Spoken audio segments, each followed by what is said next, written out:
क्या आपने कभी सोचा है कि दुनिया के सबसे बड़े देशों में से एक रूस में भी भगवान श्री कृष्ण के भक्त बड़ी संख्या में मौजूद हैं? बर्फीली हवाओं, विशाल इमारतों और रूसी संस्कृति के बीच जब आपको कहीं से हरे कृष्ण हरे राम की आवाज़ सुनाई दे, तो शायद आपको यकीन ही न हो। लेकिन ये सच है।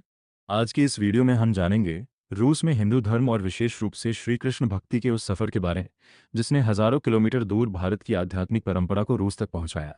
रूस में हिंदू धर्म की मौजूदगी कोई बिल्कुल नई बात नहीं है। इतिहास में रूस के अस्त्राखान क्षेत्र में भारतीय व्यापारियों की मौजूदगी का उल्लेख मिलता है। 17वीं शताब्दी में वहां भारतीय व्यापारी समुदाय बसा हुआ था और उनके धार्मिक रीति रिवाजों का भी उल्लेख मिलता है। लेकिन आधुनिक समय में रूस में कृष्ण भक्ति को लोकप्रिय बनाने में आईएसकेसीओएन की बड़ी भूमिका रही। रूस में कृष्ण भक्ति के इतिहास की सबसे महत्वपूर्ण घटनाओं में से एक है श्री लेसी भक्तिवेदांत स्वामी प्रभुपाद की मॉस्को यात्रा। साल था 1971। प्रभुपाद जी मॉस्को पहुंचे और वहां उनकी मुलाकात कुछ रूसी लोगों से हुई। इन्हीं संपर्कों के माध्यम से रूस में कृष्ण भक्ति के प्रचार का एक नया अध्याय शुरू हुआ। कल्पना कीजिए, एक तरफ सोवियत संघ का दौर था जहां धार्मिक गतिविधियों पर कई तरह की सीमाएं थीं, और दूसरी तरफ एक भारतीय संत मॉस्को में भगवान श्री कृष्ण का संदेश पहुंचा रहे थे। समय के साथ रूस में कृष्ण भक्तों की संख्या बढ़ती गई। 1989 में मॉस्को में कृष्ण भक्तों का केंद्र सक्रिय हुआ और 1990 में बेगोवाया क्षेत्र में आईएसकेसीओएन का पहला मंदिर स्थापित हुआ। इसे सोवियत संघ का पहला आईएसकेसीओएन और हिंदू मंदिर बताया जाता है। ये रूस में हिंदू धर्म के आधुनिक इतिहास की एक महत्वपूर्ण घटना थी। आज मॉस्को में कृष्ण भक्ति से जुड़ा मंदिर और आध्यात्मिक केंद्र मौजूद है। मंदिर में भगवान के दर्शन, कीर्तन, आध्यात्मिक कार्यक्रम और वैष्णव परंपरा से जुड़े उत्सव आयोजित किए जाते हैं। मॉस्को के वर्तमान कृष्ण मंदिर की आधिकारिक वेबसाइट के अनुसार वहां श्री श्री दयाल निताई शचिसुत तथा जगन्नाथ, बलदेव और सुभद्रा की पूजा की जाती है। मंदिर में शाकाहारी कैफे और आध्यात्मिक गतिविधियां भी संचालित होती हैं।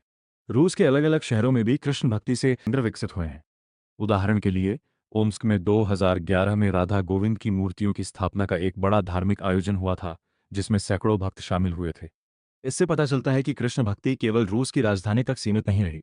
शायद इसकी सबसे बड़ी वजह है कि भगवद गीता का संदेश किसी एक देश या संस्कृति तक सीमित नहीं है। कर्म, भक्ति, आत्मा और जीवन के उद्देश्य की बातें दुनिया के अलग अलग हिस्सों के लोगों को आकर्षित करती हैं। इसीलिए रूस जैसे देश में भी लोग भारतीय दर्शन, योग, वेदांत और कृष्ण भक्ति के प्रति रुचि दिखाते हैं। रूस में कृष्ण मंदिरों का इतिहास हमेशा आसान नहीं रहा। मॉस्को में मंदिर से जुड़ी जमीन और स्थायी मंदिर के निर्माण को लेकर वर्षों तक विवाद और कठिनाइयां रही हैं। पुराने मंदिर भवन को 2004 में हटाया गया था और उसके बाद स्थायी मंदिर के लिए प्रयास जारी रहे। फिर भी कृष्ण भक्तों की धार्मिक गतिविधियां और समुदाय बने रहे।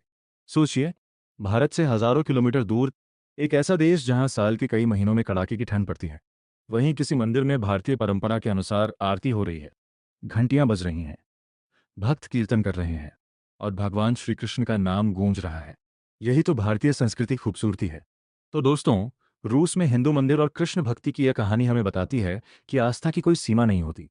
भारत की धरती से निकला भगवान श्री कृष्ण का संदेश आज दुनिया के अलग अलग देशों में सुनाई देता है। अगर आपको यह कहानी पसंद आई हो तो वीडियो को लाइक करें, अपने दोस्तों के साथ शेयर करें और ऐसे ही रहस्यमय मंदिरों और भारतीय संस्कृति की अनोखी कहानियों के लिए चैनल को सब्सक्राइब जरूर करें। जय श्री कृष्ण।